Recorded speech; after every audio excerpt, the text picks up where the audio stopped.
bienvenue à tous. Alors aujourd'hui, je vais vous parler effectivement donc, de ma montre connectée. Et donc dans cette présentation qui s'appelle Oh Crab, My Watch Speaks Rust. Et donc pour commencer, voyons un peu de quoi il s'agit. Donc si vous voyez ici, j'ai une montre connectée.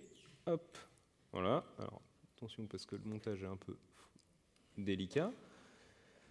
Cette montre que vous voyez ici, dessus, il y a un firmware qui tourne, qui est un firmware celui d'origine en fait, et moi j'ai voulu plutôt faire du Rust dessus. Et pour faire ça, j'ai utilisé tout un tas de choses que je vais vous montrer par la suite. Donc si vous voulez voir à quoi ça ressemble déjà, je suis en train de flasher le firmware. Ça va prendre environ une vingtaine de secondes. Donc là, il est en train d'envoyer le firmware sur la montre. Et là, ça reboot, et voilà. Donc ça, c'est du Rust. OK? Très bien. Maintenant, l'objectif, c'est de voir un petit peu comment ça fonctionne, tout ça. Donc c'est ce que je vais vous présenter pendant ce talk. Donc je me présente, je m'appelle Pierre Ivaillet, je suis consultant et formateur chez Zenica Nantes. On fait beaucoup de choses, de la réalisation, de l'accompagnement, de la formation, et donc ce genre de choses. Et puis, on a aussi l'occasion de faire ce genre de présentation. Et on recrute effectivement également si ça vous intéresse.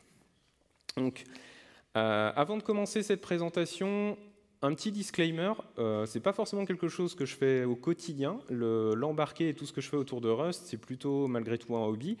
Mais il y a pas mal de choses qui sont intéressantes à voir et on voit aussi l'état de ce qu'il en est de la communauté et de la façon dont elle s'empare du sujet. Donc c'est pour vous faire aussi ce retour d'expérience que je suis là. Et on va commencer par quelques rappels sur l'embarqué et puis ensuite sur Rust pour essayer de mettre un petit peu tout le monde au même niveau. Je ne sais pas, parmi vous dans la salle, combien ont déjà fait du Rust? Si vous pouvez lever la main. OK. Combien ont déjà fait de l'IoT? OK. Alors c'est un peu les mêmes mais pas forcément. Donc comme ça, au moins, tout le monde aura à peu près le même niveau après, on espère. Donc des choses à savoir quand on est sur de l'embarqué. On n'a pas d'OS au sens classique, d'accord? On va tourner directement sur le matériel. On a un microcontrôleur qui va interpréter des instructions du langage machine. On n'a pas de MMU, donc une puce qui est dédiée à la gestion de la mémoire, telle que vous pouvez l'avoir sur un processeur, enfin sur des architectures plus modernes. Il y a tout un tas de choses qu'on ne va pas avoir. Et puis par contre, il y a des choses qu'on va souvent mettre en œuvre, donc que je vous ai listées ici, histoire de vous donner un petit peu de vocabulaire, et puis parce que ce sont des choses qu'on va retrouver plus tard dans la présentation. Donc les GPIO, quand on parle de GPIO, c'est General Purpose Input-Output. Quand vous avez un Raspberry, quand vous avez un Arduino, la plupart du temps, vous avez des pins, donc des petites, ce qu'il y a sur mon microcontrôleur que vous avez là, sur lesquels vous allez pouvoir soit envoyer du courant pour allumer une LED, soit recueillir des événements, par exemple appuyer sur un bouton et bien voir qu'il y a une continuité de courant entre deux pins ou ce genre de choses. I2C et SPI, qui sont deux bus qui sont couramment utilisés pour communiquer avec les périphériques dans l'embarqué. Si vous faites de l'Arduino, c'est des choses, je pense, que vous avez déjà vues. Ce sont des protocoles qui sont assez standards, qu'on va retrouver un petit peu partout, donc on va les mettre en œuvre notamment ici. Et puis ART, qui est ce qu'on appelle communément la liaison série. En fait, c'est ce qui se passe quand on a une liaison série. Dans cette présentation, je vais surtout m'intéresser au microcontrôleur qui est dans la montre ici. Et puis alors, vous voyez qu'à côté, je ne sais pas si ça marche avec ça. Voilà, donc le microcontrôleur qui est ici, qui lui est un ESP32, d'accord? Petit point sur les ESP32, donc si vous avez l'habitude des Arduino, ça peut se programmer de la même façon, d'accord? C'est un microcontrôleur qui vient en général sur des cartes pré-packagées pour que ça facilite les opérations de développement et qu'il y ait tout ce qu'il faut pour vous permettre de le flasher facilement. Sur ESP32, l'intérêt, c'est qu'on va retrouver du Bluetooth et du Wi-Fi en général embarqué. Il y a deux types de puces ESP32, des classiques qui sont sur une architecture de processeur Xtensa, LX6, et les autres, une architecture RISC-V. Alors, je ne vais pas forcément rentrer trop dans le détail maintenant là-dessus, on verra l'intérêt que ça a de se poser ces questions-là par la suite. Mais sur le principe, il faut savoir que aujourd'hui, Xtensa, c'est quelque chose qu'on rencontre moins et qui est quelque chose qui vient sous forme de licence depuis Tensilica, alors que RISC-V, l'objectif, c'est de fournir une architecture de microprocesseur qui soit open source et utilisable sans forme de licence et de façon plus libre. Donc voilà pour les brefs rappels sur la partie IoT embarquée. Maintenant, sur la partie Rust, eh bien, on va faire quelques rappels aussi. L'idée, c'est pas de vous faire un cours complet sur le langage, mais c'est de donner les principales caractéristiques, et notamment celles qui vont nous intéresser quand on est sur de l'embarqué, quand on va faire tourner ce qu'on a à faire tourner dans un contexte minimaliste.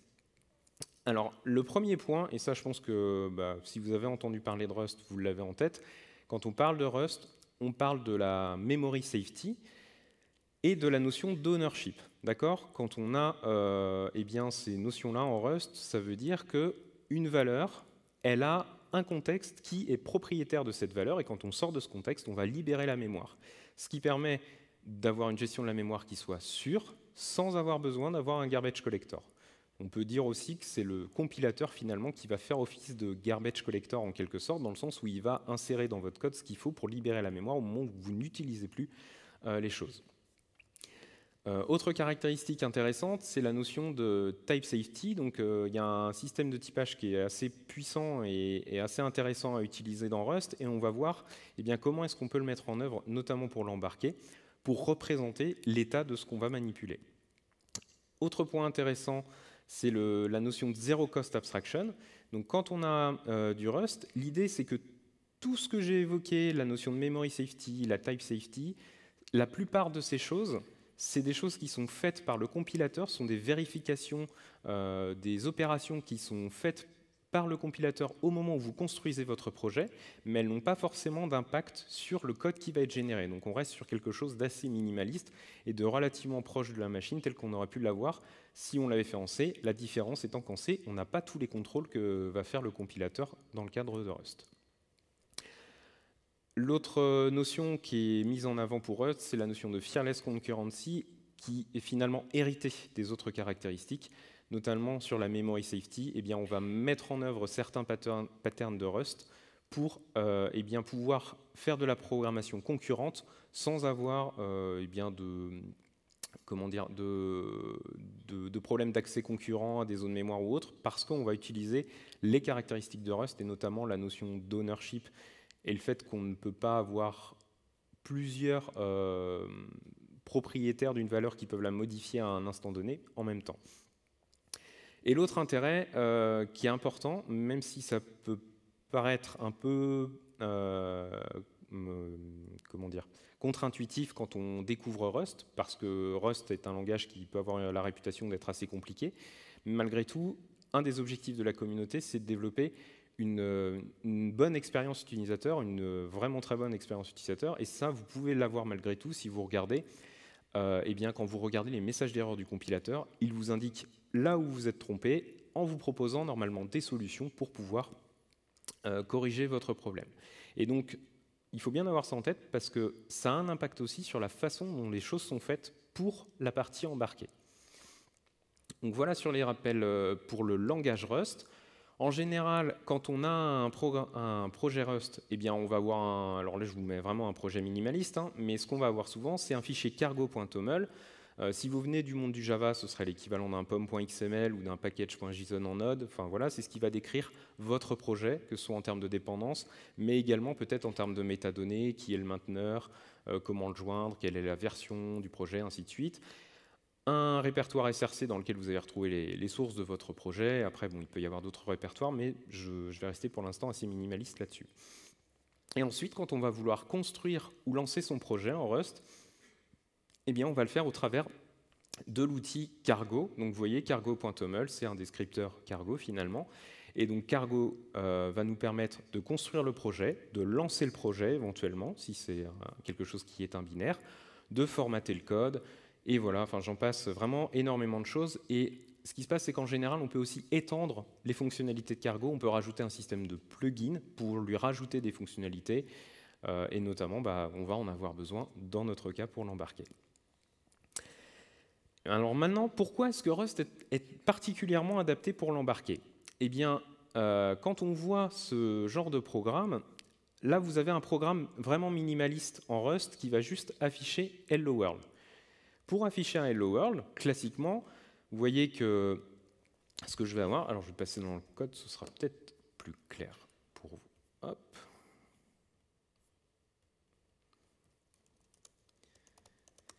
Donc vous attardez pas forcément sur la syntaxe de Rust si elle ne vous est pas familière, ce n'est pas l'objectif. Hein. L'objectif, c'est vraiment de comprendre les choses principales. Ici, j'ai un Hello World. Quand j'ai mon println ici dans cette boucle, l'idée, c'est qu'il va m'afficher Hello World. Pour faire ça, quand je suis en librairie standard, en C ou n'importe quel langage, eh bien, vous voyez, j'appelle une fonction println qui va en général m'afficher les choses sur la sortie standard. Ici, je suis sur de l'embarqué, je n'ai pas de sortie réellement standard. Ce que je vais avoir, par contre, c'est une liaison série, donc UART, et typiquement, là, au travers de la connexion que j'ai en USB avec mon microcontrôleur et le PC, eh bien, j'ai une liaison série que je vais pouvoir utiliser pour flasher mon microcontrôleur, mais également pour pouvoir eh bien, voir ce qui se passe avec cette liaison série.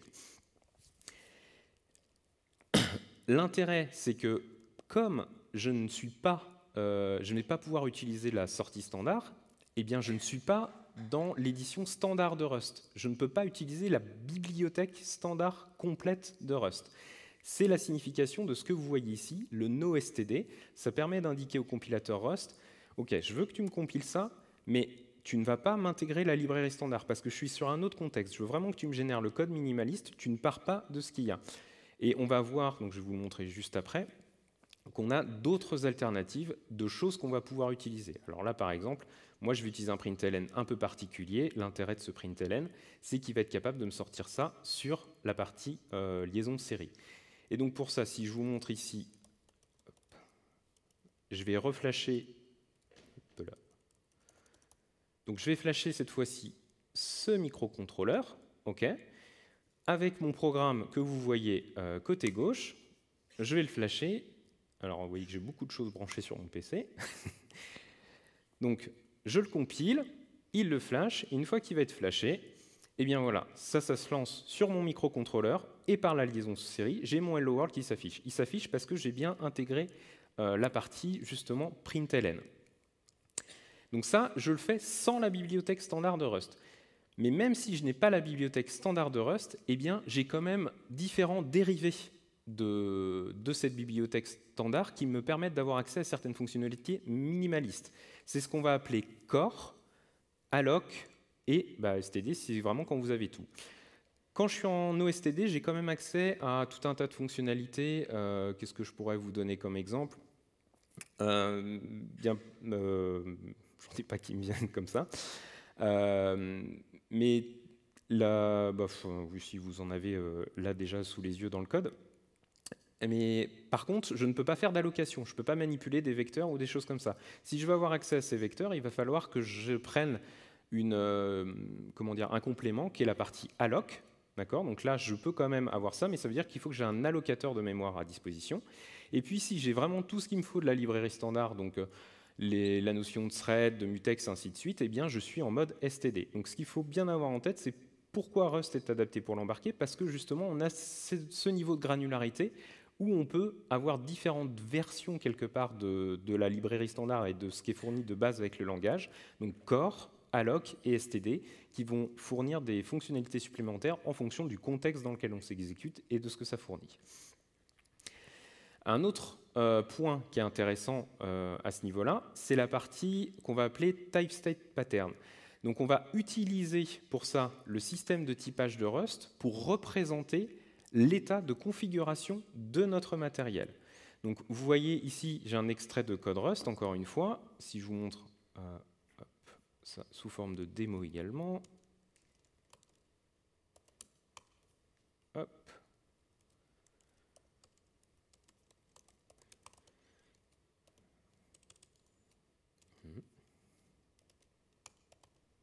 Alors, encore une fois, vous attardez pas trop sur la partie code purement Rust. Si la syntaxe ne vous parle pas, ce n'est pas vraiment l'objectif. L'idée ici, c'est vraiment de comprendre ces lignes-là, notamment. Ici, j'ai une ligne qui va me permettre d'indiquer que le pin qui correspond au GPIO2, qui est une LED, eh bien, je vais changer sa configuration pour l'utiliser en mode output. Ça veut dire que l'objectif de faire ça, c'est que je vais pouvoir émettre des choses dessus pour que ça s'allume ou que ça s'éteigne assez simplement. L'intérêt de faire ça, c'est que si ici, par exemple, eh bien, je voulais afficher l'état de la LED,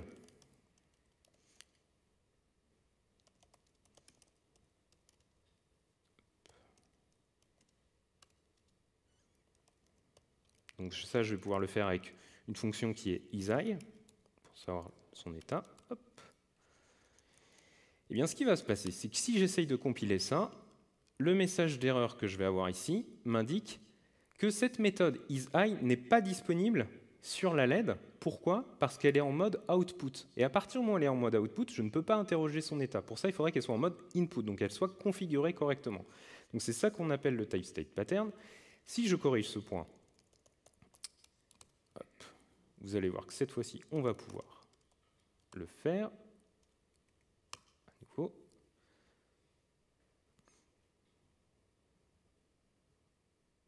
Hop, on reflash. Et voilà, cette fois-ci, vous voyez, j'ai flashé et j'ai une LED qui clignote, donc ça fonctionne correctement. Pour revenir un petit peu plus là-dessus et que ce soit plus clair, on va voir un exemple de code un peu plus significatif. Donc ici, on a repris finalement tout ce qui est mis en œuvre pour représenter cet état de ma LED. Pour ça, eh bien, quand on est en Rust, on a des structures qui permettent de porter les états de ce qui est l'équivalent de vos objets, si vous faites de l'objet, mais ici on est plutôt sur des structures. On a la notion de traits qui peuvent être implémentés. Et notamment, ici, je vais aussi pouvoir fournir des méthodes sur mes structures, et c'est ce que je fais ici. Et vous voyez que j'ai défini des structures qui sont vides, donc qui n'existent qu'à la compilation, qui portent l'état soit output, soit input. J'ai mon GPIO, donc mon pin sur ma carte, qui a un state qui est un générique, donc qui finalement peut être changé. Et ensuite, eh bien, je vais définir des méthodes. Une méthode qui me permet de dire je configure mon pin pour le passer en mode input. Et donc, vous voyez ici le nom de la méthode into_input qui me retourne un pin GPIO, mais avec le mode input, sur lequel je vais pouvoir implémenter, et que sur celui-ci, la méthode qui me permet d'interroger l'état. Et puis une autre méthode into_output qui me permet de configurer mon pin en mode output, donc en mode je peux écrire dessus. Et lui, du coup, sera le seul qui aura la méthode toggle qui me permet de changer l'état de la LED et de l'allumer ou de l'éteindre. Et donc ça, c'est possible grâce au système de typage de Rust notamment et à la configuration que je peux en faire. Autre point qui va être intéressant, c'est, comme je vous le disais tout à l'heure, la notion d'ownership et la notion de... Donc ce que vous voyez ici écrit avec l'esperluette mute, ça se prononce ref_mute. Ça veut dire que je peux avoir une référence sur mon objet, mais je peux avoir une seule référence mutable à un instant donné. Typiquement, pour changer la configuration de ma LED, pour la faire clignoter, il faut que j'ai une référence qui soit mutable. Il faut que j'indique que je peux modifier l'état, ce qui n'est pas le cas par défaut en Rust. Par défaut, quand on déclare un objet, il est immutable. Enfin, quand on déclare une variable, pardon. Et donc ici, je déclare ma LED en mode mutable. Hop. Alors, je déclare une structure qui va me permettre de faire clignoter ma LED. J'implémente une fonction qui me permettrait éventuellement de la faire clignoter au fur et à mesure du temps. Et donc, si je prends un exemple ici, je prends ma LED, je la passe en mode mutable pour pouvoir la faire clignoter, mais je ne veux pas que ce soit mon programme principal qui le fasse, je vais déléguer ça à autre chose. Et donc, c'est le blinker qui va prendre la possession, donc l'ownership de ma LED. Ça veut dire quoi? Ça veut dire que là, je ne peux pas avoir une autre portion de mon programme qui réutilise la LED et qui va pouvoir modifier sa configuration ou son état de cette façon-là. C'est quelque chose qui va m'être interdit. Et si j'essaye de le faire, eh bien, le compilateur va m'indiquer « tu ne peux pas utiliser la LED, elle n'est plus à disposition du programme principal ». C'est la notion de blinker qui en a pris possession et qui est le seul à pouvoir l'utiliser. Donc, autre point à ce niveau-là, c'est que ces notions-là vont nous permettre d'être sûr qu'on a toujours la bonne configuration et qu'elle n'a pas été modifiée sous notre dos, enfin, dans notre dos ou sous nos pieds sans qu'on l'ait vu. Autre point intéressant, c'est la gestion des dépendances et compilation conditionnelle. Si vous avez fait un petit peu de C en embarqué, pour supporter différents microcontrôleurs, pour supporter différentes architectures matérielles, ce qu'on va avoir souvent besoin de faire, c'est de faire des if-def ou ce genre de choses, donc des define. Je ne sais pas si ça vous parle, ce genre de choses en C, mais des macros de précompilation pour activer ou désactiver des portions de code. Eh bien ça, en Rust, on va en avoir un petit peu un équivalent. La différence, c'est qu'on va utiliser ça avec la notion de crate. Donc la notion de crate, ce sont les packages en Rust. Et ici, donc, vous avez l'exemple du contenu de mon fichier cargo.toml, où je vais déclarer, eh bien, comme je vous le disais, toute la partie métadonnées en début, donc le nom du package, la version, l'auteur, ainsi de suite, et les dépendances que je vais utiliser. Donc là, je vais pouvoir à la fois utiliser des packages qui sont déjà existants, qui viennent d'autre part, et puis, et bien sûr, ces packages, je vais pouvoir, au moment où je les intègre, activer ou désactiver finalement des options de compilation et pouvoir faire de la compilation conditionnelle sur le contenu de ces packages. Donc c'est la notion de features que vous voyez ici.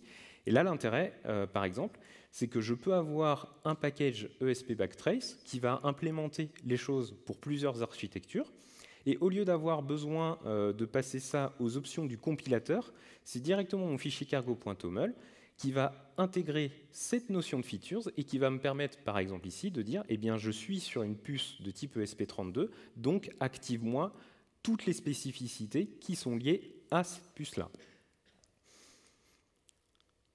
Et puis, on peut, eh bien, de la même façon, déclarer et exposer à l'utilisateur, voilà, pour ma crate, il y a un certain nombre d'options conditionnelles de compilation qui sont indiquées ici. Il y a les options par défaut, et puis, donc, quand j'en active une, eh bien, ça peut m'activer l'intégration d'une crate, qui peut être optionnelle, ou eh bien, de la même façon, des features sur cette crate. Autre point intéressant pour l'embarquer, c'est la notion d'abstraction qu'on va avoir en Rust, et notamment quelque chose que vous verrez souvent. Quand on parle d'embarquer, il y a la notion de HAL, Hardware Abstraction Layer. L'Hardware Abstraction Layer, il est spécifique à la plateforme d'exécution sur laquelle vous allez tourner. Et donc, ça veut dire que finalement, si vous développez un driver, là par exemple ma LED, normalement, eh bien, au moment où je fais clignoter ma LED, je serai peut-être obligé d'implémenter des choses qui sont spécifiques au microcontrôleur sur lequel je vais tourner. D'accord ? Pour ne pas avoir besoin de faire ça, eh bien, on a ce Hardware Abstraction Layer, mais il ne va pas directement fournir des fonctions, il va implémenter des traits, donc ce serait un petit peu l'équivalent des interfaces, si vous voulez, qui sont définis ici dans une crate qui s'appelle Embedded Abstraction Layer, qui est vraiment quelque chose, c'est comme un contrat d'interface. C'est ce qui va définir notamment ce qui vous permet de manipuler les GPIO pour les allumer, les éteindre, les configurer en mode input, aller interagir avec les bus I2C, avec les bus SPI, pardon. Donc tout ça, c'est fourni dans la partie Embedded Abstraction Layer, et ça va être implémenté par chacun des HAL, donc des Hardware Abstraction Layer, qui sont à chaque puce. Donc là, ESP32, ESP32C3. Si vous êtes sur du STM ou si vous êtes sur du Nordic Semiconductor, eh bien, il y a d'autres Hardware Abstraction Layers. L'idée, c'est qu'ils implémentent ces mêmes traits pour que vous, dans votre application, vous n'avez pas forcément à vous poser la question. Et surtout, sur vos drivers, si vous utilisez des bus comme de l'I2C ou du SPI, eh bien, vous allez utiliser non pas les crates avec les Hardware Abstraction Layer spécifiques, mais bien les abstractions qui sont au niveau de l'Embedded Hardware Abstraction Layer. Et c'est ça qui va vous permettre d'avoir quelque chose qui soit cross-platform. Et donc, c'est ce qui est indiqué ici. Donc, vous avez un exemple de code où on va définir un trait. Donc, ça, c'est ce qui est défini dans Embedded Hardware Abstraction Layer. On va définir ce qu'est un output pin sur lequel je vais pouvoir faire un set I ou le toggle comme tout à l'heure, par exemple. Et dans mon Hardware Abstraction Layer spécifique à l'ESP32, eh bien, je vais fournir une implémentation où là, je vais avoir du code spécifique peut-être à mon microcontrôleur avec bien tout ce qui va. Et ensuite, dans ma fonction qui a besoin de faire clignoter, d'interagir avec la LED, eh bien là, je ne vais pas faire référence au GPIO directement qui est défini dans ESP32 Hardware Abstraction Layer, mais je veux pouvoir juste dire, eh bien moi, il me faut quelque chose qui implémente output pin sur lequel je puisse allumer ou éteindre une LED. Bon, ça a l'air pas mal tout ça, parce que mine de rien, on a pas mal de choses pour outiller, pour déclarer nos dépendances. Pour l'avoir fait, c'est assez facile finalement de coder un driver pour différents matériels qu'on va pouvoir brancher sur nos microcontrôleurs. Mais il manque quand même certaines abstractions, d'accord? Donc la situation n'est pas toute rose, hein, notamment la gestion des interruptions. C'est très dur d'avoir une gestion des interruptions qui puisse être définie de la même façon, qui puisse s'abstraire de la même façon, quelle que soit la plateforme d'exécution, parce qu'elles ont leur spécificité sur la gestion des interruptions. Est-ce que vous êtes vraiment sur du bare metal? Est-ce que des fois vous avez d'autres choses qui tournent pour le faire? Enfin, il y a vraiment du spécifique par rapport à ça. Il y a toute la partie DMA, donc Direct Memory Access, qui consiste à déléguer certaines opérations sur la mémoire à un périphérique. Et bien ça, c'est aussi des choses sur lesquelles on n'a pas d'abstraction aujourd'hui. Et puis il y a aussi des abstractions de haut niveau, telles que la manipulation du Bluetooth ou du Wi-Fi, sur laquelle on n'a pas non plus d'abstraction unique et cohérente qui puisse être utilisée, quel que soit le microcontrôleur que vous utilisez.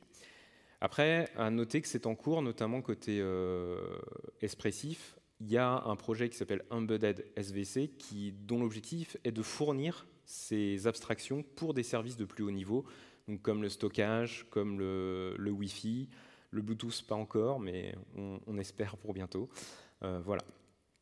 Bon, ça c'était pour vous montrer un petit peu tout ce qu'on a pu manipuler, pourquoi est-ce que c'est intéressant de faire du Rust sur de l'embarqué. Maintenant, on va regarder un petit peu plus ce qui se passe sur cette montre précisément. Donc la montre, eh bien, vous la voyez ici, c'est une montre T-Watch Liligo, d'accord, qui embarque un certain nombre de périphériques. Donc un écran qui est donc ici, qui est branché sur un bus SPI, un moteur qui est juste un GPIO sur lequel on va pouvoir activer ou désactiver des choses pour déclencher le vibreur finalement, un accéléromètre qui est branché sur un bus I2C, un haut-parleur qui est branché sur un bus I2S, une notion d'interruption qui est liée à, eh bien, vous avez à l'intérieur de cette montre une puce qui est là pour la gestion de l'horloge finalement, sur laquelle vous allez pouvoir programmer des alarmes, et donc il y a une notion d'interruption liée à ça.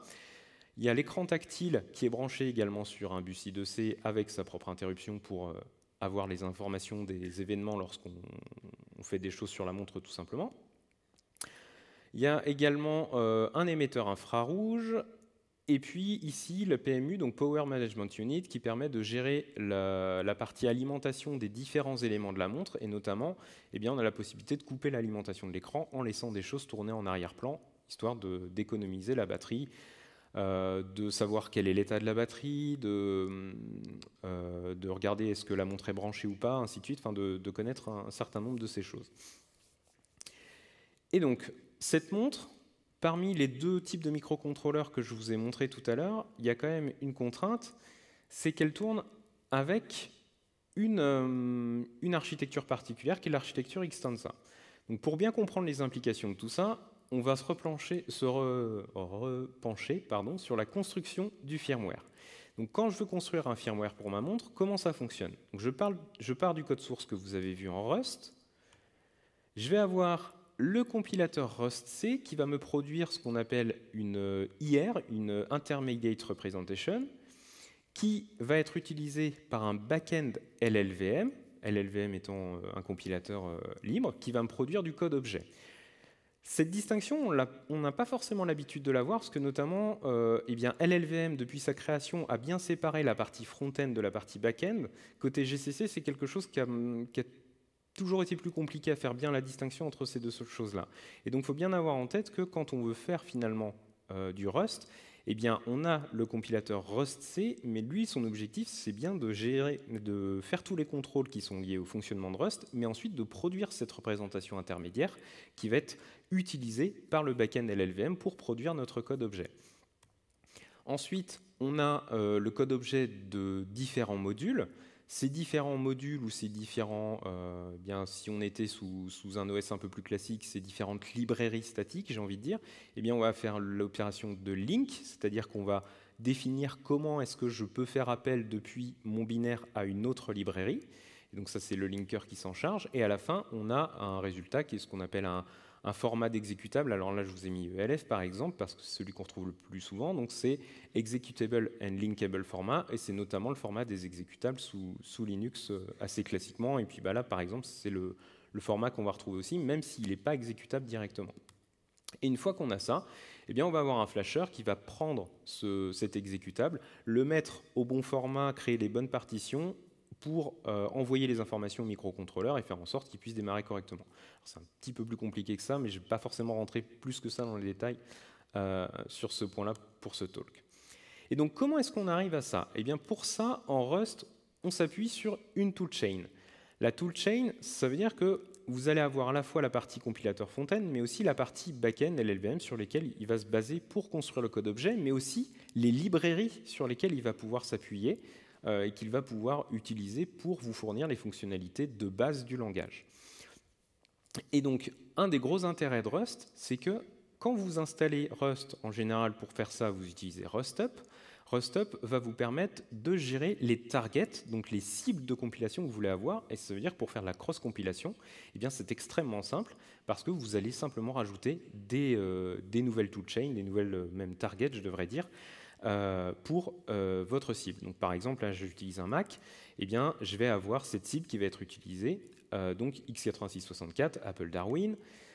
Pour Linux, pour de l'ARM64 par exemple, donc si on est sur du Raspberry, vous voyez qu'il est à la fois capable de le faire pour du GNU, donc c'est-à-dire la glibc, ou pour la librairie Muscle libc, donc qui est la librairie libc qui est utilisée sur Alpine Linux par exemple, si ça vous parle.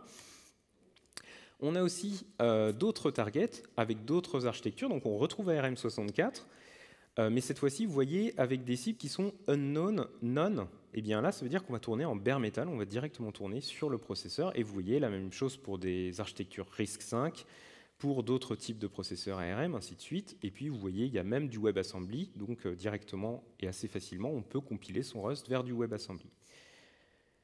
Ok, mais là-dedans, moi, j'ai pas vu Xtensa, en fait. Ma montre, elle tourne sous Xtensa, et ça, je l'ai pas de base. Et elle n'est pas supportée de base par le compilateur Rust-C. D'accord?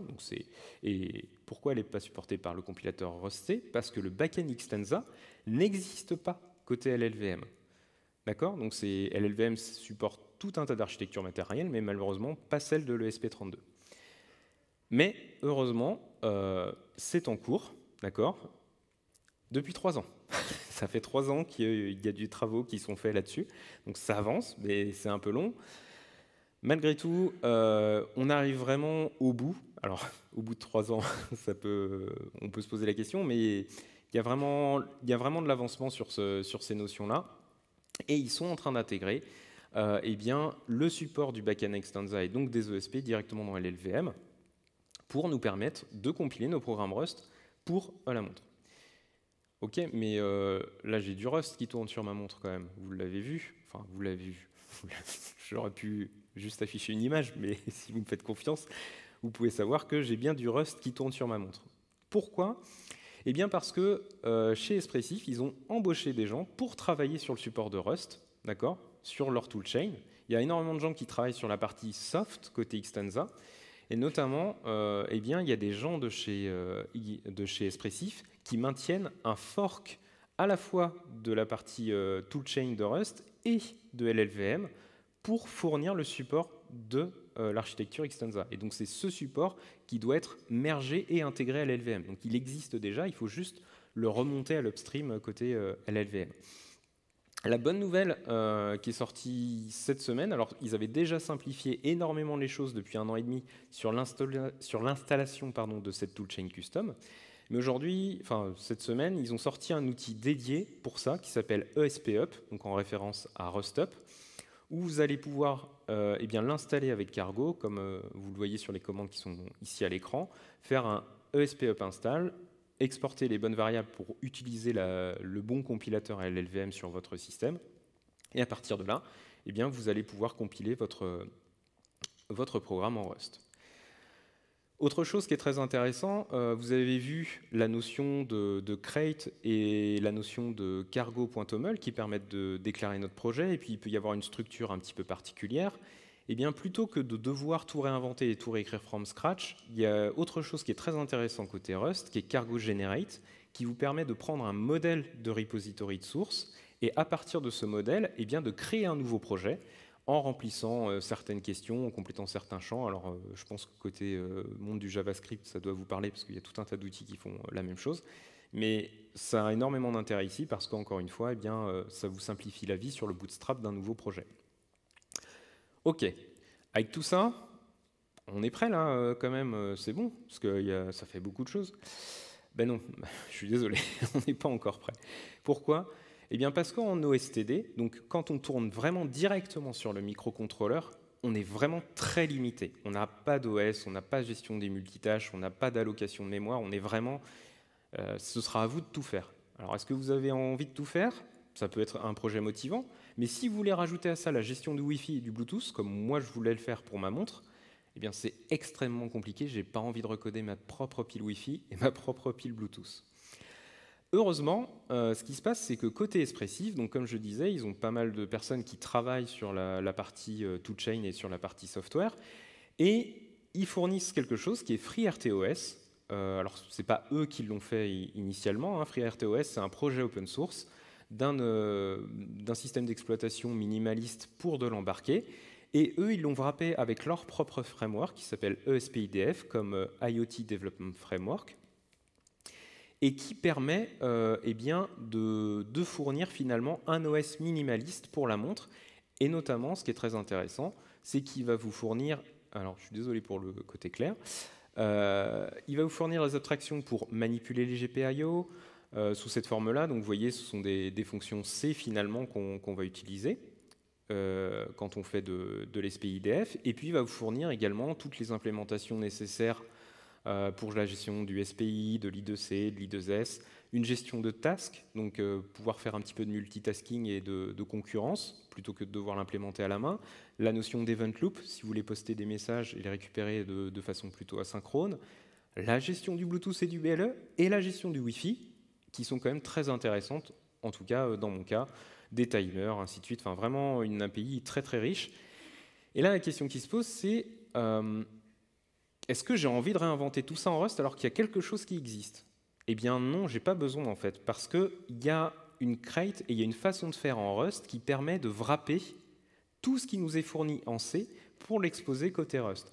Et donc c'est notamment le rôle de cette crate que vous voyez que je présente ici, donc crate, un package Rust encore une fois, ESP-IDF 6. Donc quand vous voyez des crates Rust qui finissent par le 6, en général c'est un binding qui vient d'un autre langage. Et ici, donc, c'est un binding du framework ESP-IDF. Ce binding, eh bien, il va nous fournir l'accès à toutes ces fonctions C.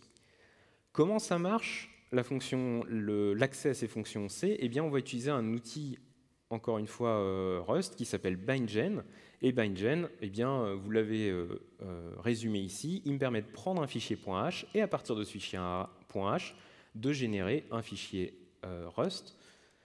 Hop, donc si je vous montre un tout petit exemple, juste pour que vous voyez un petit peu comment ça marche. Ici, j'ai un header C minimaliste avec des définitions de constantes, une définition d'un type, et puis un enum qui va être défini, et également le prototype d'une fonction.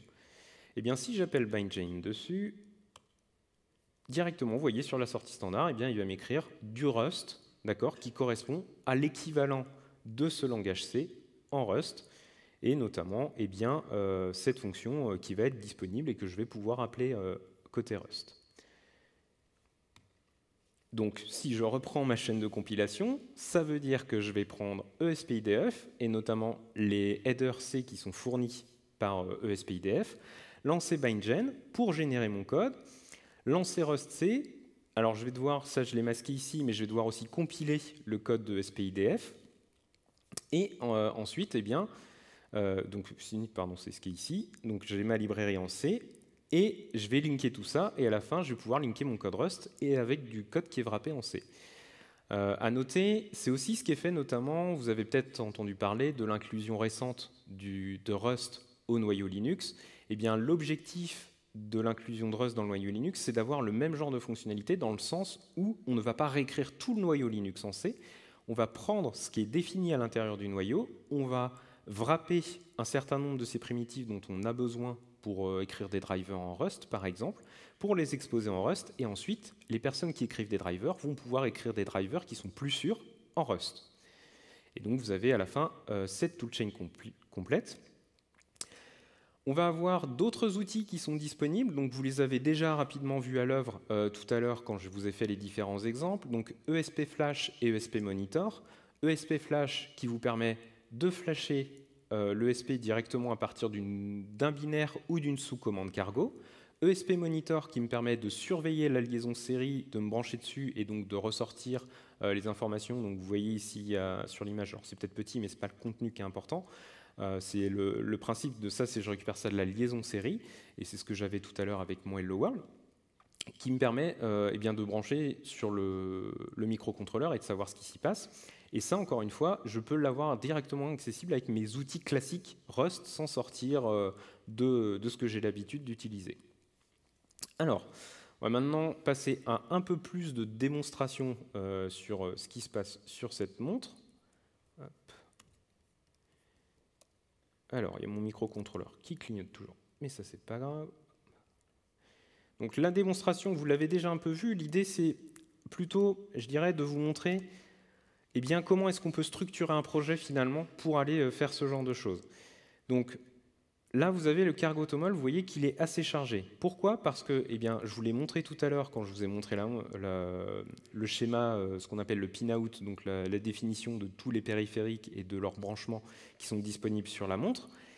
Eh bien, dessus, je vais avoir énormément de périphériques qui sont disponibles. Et vous voyez qu'ici, eh bien, ce sont des crates, ce sont des packages qui me permettent d'utiliser ces périphériques. Donc là, j'ai un driver pour l'accéléromètre. Donc l'intérêt, c'est qu'il n'est pas propre à mon projet, c'est un package et je l'utilise comme tel, ce qui n'est pas forcément souvent le cas dans le monde de l'embarqué, même s'il y a des solutions qui permettent de faire un petit peu ce genre de choses. Ici, un driver standard pour les affichages et l'écran. Ici, pour la partie gestion de l'alimentation, pour la partie horloge, et puis ici l'accéléromètre. Et vous voyez ici, eh bien, j'ai activé une feature qui est Event Process. Alors typiquement, ça c'est parce que eh bien, c'est donc moi qui ai codé cette partie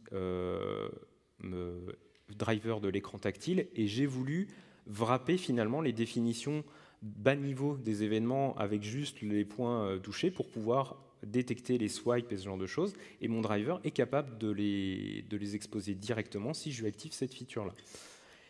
Donc ça, c'est ce qu'on a là-dedans, dans toute la définition des dépendances. Vous voyez qu'on va utiliser en plus donc, la partie embedded HAL. Alors, on peut avoir deux versions de crate de la même façon. On peut avoir deux versions différentes de crate utilisées dans le même programme en Rust, ça ne pose pas de problème. Il faut juste le définir d'une façon particulière, c'est ce que vous voyez ici.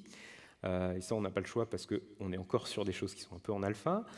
Il y a toute une partie embedded graphics où là, eh bien, l'intérêt, c'est que bien, même si c'est moi qui ai codé l'affichage qui est fait sur la montre et ainsi de suite, je me suis appuyé sur une bibliothèque qui nous fournit des primitives pour écrire sur quelque chose qui implémente les bonnes interfaces, les bons traits pour pouvoir envoyer des pixels finalement dessus. Et puis ici, eh bien, c'est vraiment les crates bas niveau, donc ESP-IDF6 qui vient vraiment de wrapper la partie ESP-IDF et mes services et mon HAL.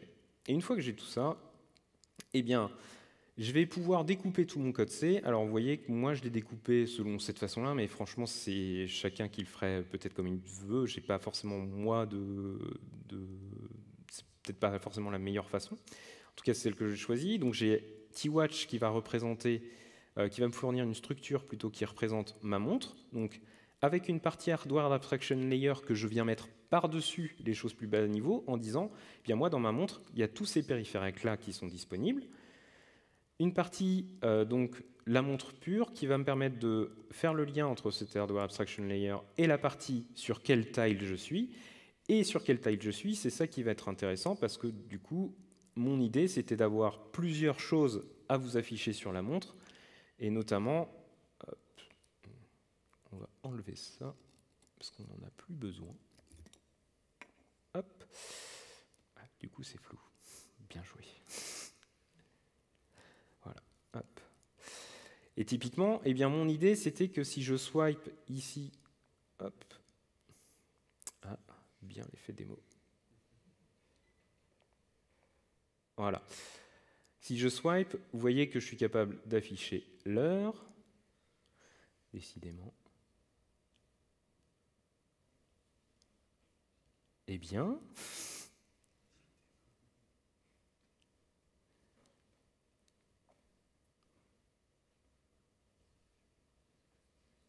Ah, mais ça veut pas.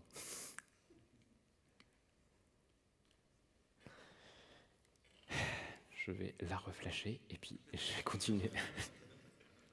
Bon, l'avantage, c'est que vous avez vu, ça va vite à flasher. Hein.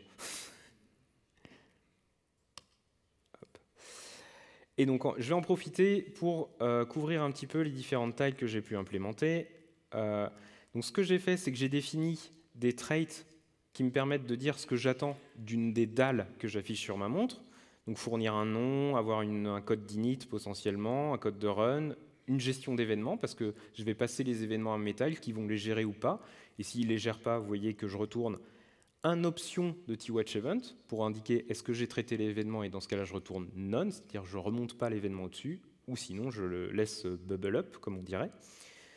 Du code pour afficher la tile, du code pour mettre à jour l'état, et ainsi de suite. Et puis après, donc, je vais avoir différentes tiles. Donc, une qui était celle que je vous ai montrée avec le hello.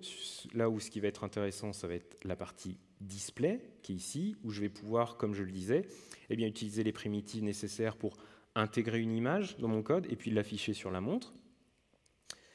On va essayer. Ah bah non, ça veut pas. Hein.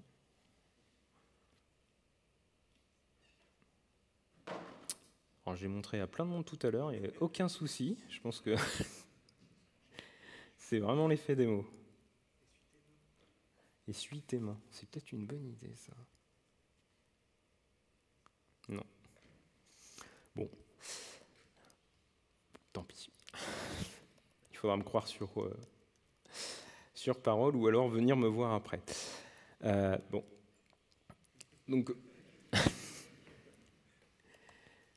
Après, donc, je peux avoir des tiles donc pour afficher l'heure également, où là, je vais pouvoir récupérer l'état de mes différents périphériques. Donc, dans la partie ici, alors ici, c'est toute la partie gestion d'événements. Je vous passe le code, hein, ce n'est pas le plus propre, mais j'utilise le pattern matching de Rust pour aller gérer mes événements et faire des choses en fonction de ça. Et je vais être capable de mettre à jour l'état de ma montre en... hop, voilà, ici, eh bien, en récupérant les informations sur la partie HAL, donc récupérer le pourcentage de la batterie, l'heure, la partie accélération. Alors ça, je sais que tout à l'heure, ça s'est affiché, mais là, maintenant, ça ne va plus vouloir s'afficher. Si, voilà. Vous voyez ici, on a l'heure, on a l'état de la batterie, on a l'accéléromètre. Alors ça marche dans un sens, mais ça ne marche pas dans l'autre. Bon, ok. Et donc tout ça pour dire que avec tout ça, on a le support de pas mal de choses dans cette montre. Bien comme je l'ai montré, l'heure, la batterie, on a accès au niveau de luminosité en jouant sur la partie Power Management Unit, on a accès au moteur, mais il manque encore pas mal de trucs à déployer dessus. Toujours d'un point de vue tooling, d'autres choses qui sont intéressantes pour faciliter la vie. Moi, j'ai des choses installées sur mon poste. Vous pouvez aussi utiliser des dev containers, un outil qui s'appelle ESP Web Flash, qui vous permet de flasher la montre directement depuis votre navigateur. Il y a Walkwick, un simulateur en ligne de ESP32 qui vous permet eh bien, de simuler un ESP32 et de l'utiliser pour faire du Rust. Et puis donc les prochaines étapes, donc sur la montre, eh bien, sera déjà de réparer ce swipe pour qu'il soit un petit peu plus cohérent tout le temps. Mettre en place une partie Bluetooth Low Energy et la connexion avec le téléphone. Donc ça va demander un peu de boulot. Avoir une partie détection d'activité, parce qu'il y a un accéléromètre qui est supporté, hein, mais qui ne permet pas de détecter l'activité comme la marche, le nombre de pas, ainsi de suite. Puis côté Rust Embedded, il y a aussi beaucoup de projets et de progrès qui sont faits sur l'introduction de l'async await sur du bas niveau, et ainsi de suite. Donc pour finir le talk, je vous ai mis tous les crédits dans les slides de tout ce que j'ai pu utiliser comme référence du thème pour les slides, et puis également donc, toutes les références des choses que j'ai utilisées. Et si vous voulez retrouver les projets, donc il y a les slides qui sont disponibles sur mon GitHub, le firmware de la montre, et puis il y a d'autres projets liés à Rust sur ESP qui sont disponibles ailleurs sur mon GitHub dans tous les cas. Merci à vous. Est-ce que vous avez des questions ?